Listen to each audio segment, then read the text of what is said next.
नमस्कार, मेरा नाम के पांडे है और एक बार मैं आपके सामने उपस्थित हूँ फिर से। और इस बार मैं लेकर के आया हूँ कुछ कहानियाँ जो सावन के महीने के साथ में संबंध रखती हैं। और आप मेरे चैनल त्वस्त्र तथागत को लाइक करें, सब्सक्राइब करें। ये इसलिए भी इम्पोर्टेंट है, एसेंशियल है, क्योंकि कहीं ना कहीं जो हमारी मौखिक कथाएं हैं वो पूरी तरीके से लुप्त हो रही हैं। सावन का महीना 1 या 1.5 महीने के बाद लगने वाला है और इसके पहले कि सावन का महीना लगे, हमारे लिए ये जानना आवश्यक है कि सावन का महीना महादेव के लिए इतना आवश्यक क्यों है। आज बचपन से जितनी भी हमारे पास में कहानियां हैं वो बार बार बात की तरफ हमें लेकर के जाती हैं कि जो सावन का महीना है वो बहुत बहुत बहुत आवश्यक है महादेव की। अब इस महीने के साथ में 2 कहानियां जुड़ी हैं। आने वाले 3-4 वीडियो में हम इसी के बारे में बातचीत करेंगे। पहली कहानी ये है कि सावन के महीने में ही समुद्र मंथन हुआ था। इसी समय समुद्र मंथन चालू हुआ और वहां से 14 प्रकार के व्रत लड़े थे, लेकिन जो अंतिम रत्न था वो हलाहल था, विष था।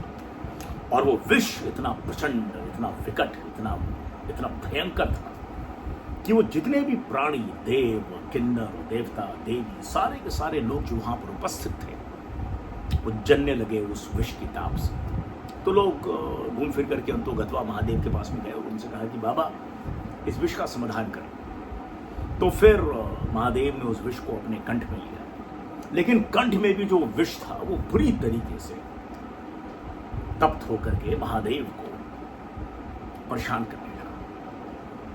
तब उमा आती हैं, पार्वती माँ आती हैं और यहाँ पे अपना हाथ रख देती हैं और विष को इस जगह से, इस गले से नीचे नहीं जाने देती, क्योंकि विष का प्रभाव इतना विकट था यहाँ पे। इसलिए ये पूरा का पूरा जो हिस्सा है उनका वो नीला पड़ गया और वो नीलकंठ के नाम से जाना। ये सारा का सारा जो आयोजन था वो सावन के महीने में हुआ है। इसीलिए सावन के महीना इतना इतना इतना शुद्ध, इतना पवित्र माना जाता है, क्योंकि इस महीने में विश्व को इतने बड़े संताप से, विश्व को इतनी बड़ी पीड़ा से महादेव ने बचाया।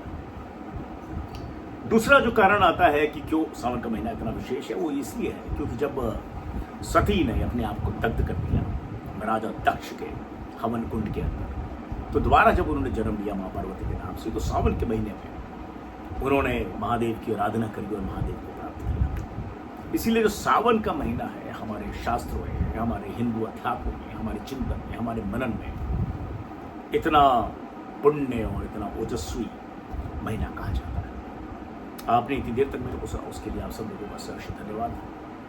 नमस्कार।